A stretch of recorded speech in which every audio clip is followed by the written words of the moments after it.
Hello welcome back to our channel. അപ്പോൾ ഇന്ന് ഞാൻ സംസാരിക്കാൻ പോകുന്നത്, ഇന്നലെ ഞാൻ കുറച്ച് കാര്യങ്ങൾ പറഞ്ഞിട്ടുണ്ടായിരുന്നു. ഇന്ന് ഞാൻ ചെറിയൊരു കാര്യം പറയാം.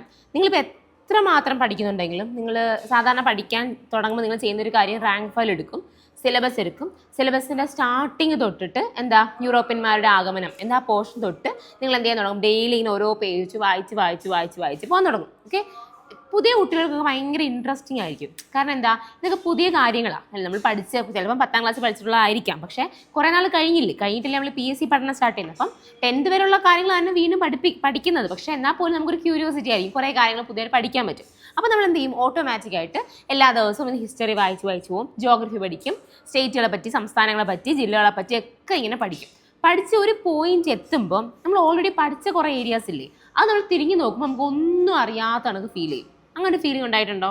എങ്കിൽ ഈ വീഡിയോ മൊത്തം കാണണം കേട്ടോ. അപ്പോൾ നമ്മൾ ശരിക്കും ചെയ്യേണ്ടതെന്ന് അറിയാവോ? നിങ്ങൾ ആദ്യം തന്നെ മനസ്സിലാക്കണം, ഞാൻ എന്ത് ചെയ്യാൻ പോവാ? ഒരു കോമ്പറ്റേറ്റീവ് എക്സാം എഴുതാൻ പോവാണ്, അല്ലേ? ഒരുപാട് കോമ്പറ്റീഷനുള്ള ഒരു കോമ്പറ്റേറ്റീവ് എക്സാം എഴുതാൻ പോവാണ്. എനിക്ക് ലക്ഷക്കണക്കിന് ആൾക്കാരാണ് ഞാൻ ഈ എഴുതാൻ പോകുന്ന എക്സാമിന് മത്സരിക്കുന്നത്. എല്ലാവരും എന്ത് ചെയ്യുന്നുണ്ടായിരിക്കും? എന്നെ കണക്ക് പഠിക്കുന്നുണ്ടായിരിക്കും. അപ്പോൾ എല്ലാവർക്കും എന്ത് ചെയ്യും? ഞാൻ പഠിക്കുന്ന കണക്ക് അവരും പഠിക്കുകയാണെങ്കിൽ അവർക്കും ആ മാർക്ക് തന്നെ കിട്ടും.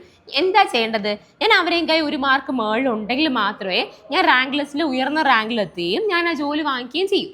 ഓക്കെ, ഇതായിരിക്കും നമ്മൾ എപ്പോഴും നമ്മുടെ മൈൻഡിലുള്ള കൺസെപ്റ്റ്. ഓക്കെ, ഈ മൈൻഡിൽ നിങ്ങളുടെ കൺസെപ്റ്റ് ഉണ്ട്, എനിക്കറിയാം.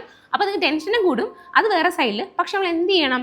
ഇത് മനസ്സിലാക്കിയിട്ട് വേണം നമ്മൾ പഠിക്കാൻ. അല്ല, നമ്മൾ ഈ കാര്യങ്ങൾ മനസ്സിലാക്കി വെക്കാൻ വേണ്ടിയിട്ടല്ല പഠിക്കുന്നത്, അല്ലെ ഇതെല്ലാം ഒരാൾക്ക് പറഞ്ഞു കൊടുക്കാൻ വേണ്ടിയിട്ടല്ല നമ്മൾ പഠിക്കുന്നത്. നമുക്ക് ഇത് എഴുതി ഒരു മാർക്ക് നേടിയെടുക്കണം, അതിനുവേണ്ടി നമ്മൾ പഠിക്കുന്നത്. അപ്പോൾ പഠിക്കുന്ന കാര്യങ്ങളെല്ലാം വീണ്ടും മറന്നു പോവുകയും പിന്നെ ഒന്നേന്ന് പഠിക്കേണ്ടി വരുന്ന അവസ്ഥ വരികയാണെങ്കിൽ എന്തായിരിക്കും?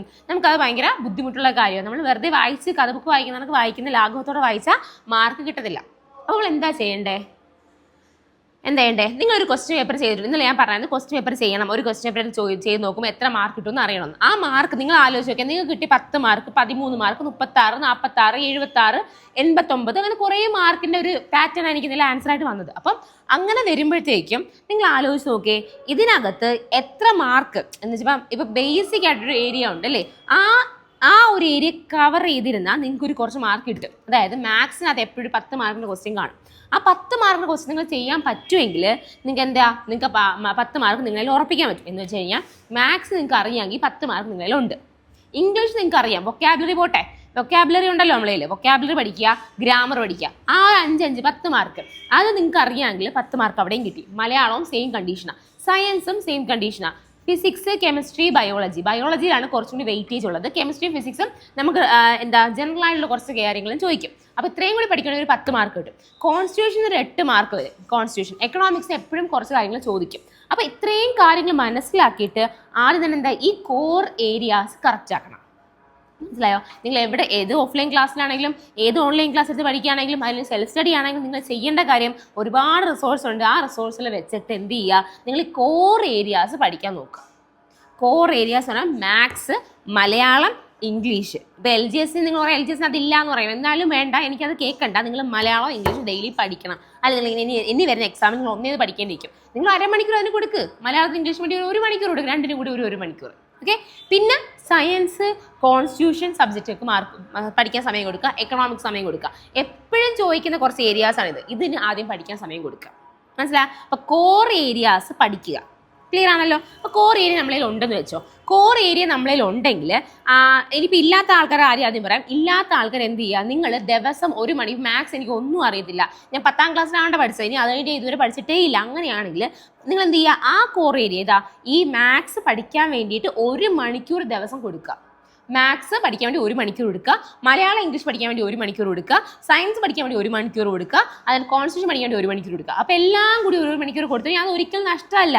മനസ്സിലായോ? പിന്നെ നിങ്ങൾ പ്രീവിയസ് ഇയർ ക്വസ്റ്റ്യൻ പേപ്പർ ചെയ്യുക, അതിൻ്റെ റിലേറ്റഡ് ഫാക്റ്റ് പഠിക്കുക. ഓക്കെ, അപ്പം നിങ്ങൾ ടൈം ടേബിൾ ഇപ്പോൾ തന്നെ ഇതാണ് നിങ്ങളുടെ ടൈം ടേബിൾ. ഇങ്ങനെ പഠിച്ചാൽ നിങ്ങൾക്ക് റാങ്കിൽ എത്താൻ പറ്റും. മനസ്സിലായോ? ഒരു ക്വസ്റ്റ്യൻ പേപ്പർ ചെയ്യുന്നു, റിലേറ്റഡ് ഫാക്ട്സ് പഠിക്കുന്നു, അതിൻ്റെ കൂടെ ഈ കോർ ഏരിയാസ് പഠിച്ചു പോകുന്നു, കറണ്ട് അഫയേഴ്സ് നോക്കുന്നു, നിങ്ങൾക്ക് എന്ത് ചെയ്യാൻ പറ്റും? മാർക്ക് കിട്ടും, നിങ്ങൾക്ക് സ്കോർ ചെയ്യാൻ പറ്റും. ഡെയിലി ഇത് ചെയ്ത് നോക്കിയാൽ നിങ്ങൾക്ക് കിട്ടും, അത് ഉറപ്പാണ്.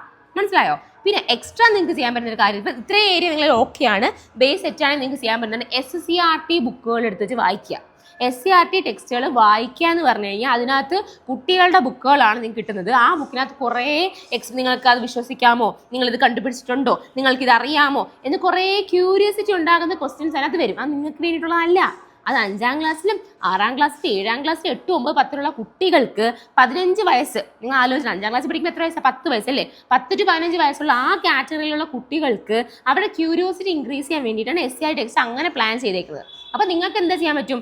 ജസ്റ്റ് ആ ടെക്സ്റ്റിനുള്ള ഏറ്റവും പോയിന്റ് ആയിട്ടുള്ള കാര്യങ്ങൾ, ഏറ്റവും കീ ആയിട്ടുള്ള കാര്യങ്ങൾ എടുത്തിട്ട് പഠിച്ച് വായിച്ചങ്ങ് വിടുക. മനസ്സിലായോ? അങ്ങനെ വായിച്ചു വരുമ്പോഴത്തേക്ക് നിങ്ങൾക്ക് ഓട്ടോമാറ്റിക് എന്ത് ചെയ്യാൻ പറ്റും? നിങ്ങളുടെ ഈ സയൻസും നമ്മുടെ സോഷ്യൽ സയൻസ്, ഹിസ്റ്ററി, ജോഗ്രഫി ഇതെല്ലാം അതിനകത്തും കവറായി പോകും. നിങ്ങൾക്ക് ഒരു ഐഡിയ കിട്ടും, ഒരു ബേസ് കിട്ടും. നിങ്ങൾ ആ ബേസ് നിങ്ങൾക്ക് എല്ലാം പഠിച്ചെടുക്കാൻ പറ്റും. അല്ല ഡയറക്റ്റ് നിങ്ങൾ വായിക്കുമ്പോൾ ചിലപ്പോൾ കൺഫ്യൂഷൻ വരും, ഇതൊക്കെ എന്ത് ഇത്രയും മാത്രം ഉണ്ടല്ലോ എന്ന്. പക്ഷേ ഈ SCRT ടെക്സ്റ്റിൽ വായിച്ച് തീർത്തിട്ട് പഠിക്കുകയാണെങ്കിൽ കുറച്ചും കൂടി ഒരു കോർ ഏരിയാസ് സെറ്റ് ആയിട്ടുണ്ട്. അതിൻ്റെ കൂടെ ഈ ഒരു ബേസും കൂടി സെറ്റ് ആവും. അപ്പോൾ നിങ്ങൾക്ക് എന്ത് ചെയ്യാൻ പറ്റും? ഓട്ടോമാറ്റിക്കായിട്ട് നിങ്ങൾക്ക് ആ ഇഷ്ടം തോന്നും, പഠിക്കാനുള്ളൊരു താല്പര്യം കൂടി വരും. നിങ്ങൾ എല്ലാ ദിവസവും പഠിച്ച് വരുന്നതനുസരിച്ച് നിങ്ങളെ മാർക്ക് കൂടി വരുന്നത് നിങ്ങൾക്ക് കാണാൻ പറ്റും. മനസ്സിലായി? അപ്പോൾ ഇത്രയുള്ള മക്കളെ ചെയ്യാൻ ആദ്യമേ കോർ ഏരിയ സെറ്റ് ആക്കുക. അത് സെറ്റാക്കി കഴിഞ്ഞിട്ട് SCRT ബേസ് ചെയ്തിട്ടുള്ള കാര്യങ്ങൾ പഠിക്കുക. ഓക്കെ, അപ്പോൾ ഒരു SCRT ഒരു 3 മാസം കൊണ്ട് നിങ്ങൾ തീർന്നു വെച്ചോ. അത് തീർക്കുന്നതിന് കൂടെ റാങ്ക് ഫയലും പ്രീവിയസ് ക്വസ്റ്റ്യൻ പേപ്പർ എല്ലാം ചെയ്യണം. അങ്ങനെ പഠിച്ച് തീർക്കുകയാണെങ്കിൽ നിങ്ങൾക്ക് എന്ത് ചെയ്യാൻ പറ്റും? നിങ്ങളുടെ ബേസ് സെറ്റായി. പിന്നെ നിങ്ങൾക്ക് ഒന്നിനും നിങ്ങൾ തകർക്കാൻ പറ്റത്തില്ല. നിങ്ങൾക്ക് എന്ത് ചെയ്യാം? മേളിലോട്ട് ആ ഫൗണ്ടേഷൻ ഉണ്ട്, മേളിലോട്ട് ബിൽഡ് ചെയ്ത് കയറ്റിയാൽ മതി. നിങ്ങൾക്ക് ഏത് എക്സാം വേണമെങ്കിലും എഴുതിയെടുക്കാൻ പറ്റും. മനസ്സിലായോ? ഞാൻ പറയുന്നത് മനസ്സിലായോ? ക്ലിയർ ആണല്ലോ? ഓക്കെ. ഈ SCRTയുടെ ഒരു ബാച്ച് എൻ്റെ കയ്യിലുണ്ട്, ഓഡിയോ ബാച്ച് ഉണ്ട്. എന്ന് വെച്ച് കഴിഞ്ഞാൽ നിങ്ങൾ ജസ്റ്റ് ജോയിൻ ചെയ്യുമ്പോഴത്തേക്കും ചെറിയൊരു പേയ്മെൻറ്റ് കാണും. ജോയിൻ ചെയ്യുമ്പോഴത്തേക്കും നിങ്ങൾക്ക് ഒരു ലിങ്ക് തരും. നിങ്ങൾക്ക് ടെലിഗ്രാം ഗ്രൂപ്പിൽ ചേരാൻ. ഒരു 100-ലധികം കുട്ടികൾ ഇപ്പോൾ അതിനകത്ത് പഠിക്കുന്നുണ്ട്. അപ്പോൾ എന്ത് ചെയ്യുക? അത് പഠിച്ച് വരുന്നതനുസരിച്ച് നിങ്ങൾക്ക് എന്ത് ചെയ്യാൻ പറ്റും? നിങ്ങളെ SCRT ഫുള്ള് കവറായി പോകും. ഫുള്ള് ചാപ്റ്റേഴ്സും കവറായി പോകും. അപ്പോൾ നിങ്ങൾക്ക് ഒരു സ്ട്രെസ് ഇല്ലാതെ 1 മണിക്കൂറോ 1.5 മണിക്കൂറോ കേട്ട് നിങ്ങൾക്ക് എന്താ പഠിച്ചങ്ങ് പോകാൻ പറ്റും. മനസ്സിലായി? അപ്പോൾ നിങ്ങൾക്ക് SCRT ഫുള്ള് പഠിച്ച് തീർന്നൊരു ഫീൽ വരും. നിങ്ങൾക്ക് നല്ലോണം പെർഫോം ചെയ്യാൻ പറ്റും ഇനി വരുന്ന എക്സാംസിനെല്ലാം. ക്ലിയർ ആണല്ലോ? അപ്പോൾ അങ്ങനെ SCRTയും കോർ ഏരിയയും കൂടി ചേർത്തുകൊണ്ട് പഠിച്ചിട്ട് മുന്നോട്ട് പോകുമ്പോഴത്തേക്കും നിങ്ങൾ റാങ്കിലെത്തും. മനസ്സിലാവുന്നുണ്ട് ഞാൻ പറയുന്നത്? എന്തെങ്കിലും ഡൗട്ട്സ് ഉണ്ടെങ്കിൽ എനിക്ക് മെസ്സേജ് അയയ്ക്കുക, ഇൻസ്റ്റാഗ്രാമിൽ മെസ്സേജ് അയയ്ക്കുക, ടെലിഗ്രാമിൽ മെസ്സേജ് അയയ്ക്കുക, എങ്ങനെയും കോൺടാക്ട് ചെയ്യുക. ഞാൻ കുറച്ചും കൂടി ക്ലാരിറ്റിയിൽ അത് പറഞ്ഞു തരാം. അപ്പോൾ അങ്ങനെ ടൈം ടേബിൾ സെറ്റാക്കി പഠിക്കാൻ ശ്രമിക്കുക. മനസ്സിലായല്ലോ? അപ്പോൾ താങ്ക് യു ഫോർ വാച്ചിങ്. നമുക്ക് സമയമില്ല. ഇനിയിപ്പോൾ ഫെബ്രുവരി തുടങ്ങി കഴിഞ്ഞാൽ നമ്മൾ കട്ടയ്ക്ക് പഠിത്തമായിരിക്കണം. നമുക്ക് ജോലി വാങ്ങിച്ചെടുത്തേ പറ്റും. Okay, thank you for watching. By.